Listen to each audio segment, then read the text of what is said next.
30 operaris treballant en 2 torns per omplir les 24 hores del dia. Així espera Transports Metropolitans de Barcelona completar en 20 dies la substitució integral de 285 metres de la línia 2 del metro entre les estacions de Gorg i Pep Ventura, totes dues a Badalona. Primer cal treure les vies i després tot el formigó que hi ha sota. Aquest tram de la línia 2 és on es fan més obres de millora de la xarxa del metro i també ho justifica per la seva proximitat al riu Besòs. Tenim moltes filtracions que degraden d'una manera molt accelerada tot el que és la superestructura de via, travesses, formigó, carrils, i tenim que renovar-les i és l'única manera de fer-ho.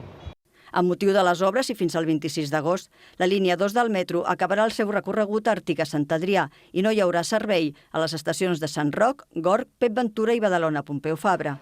El tram tallat es cobreix amb un servei d'autobusos llançadora amb les mateixes parades del metro.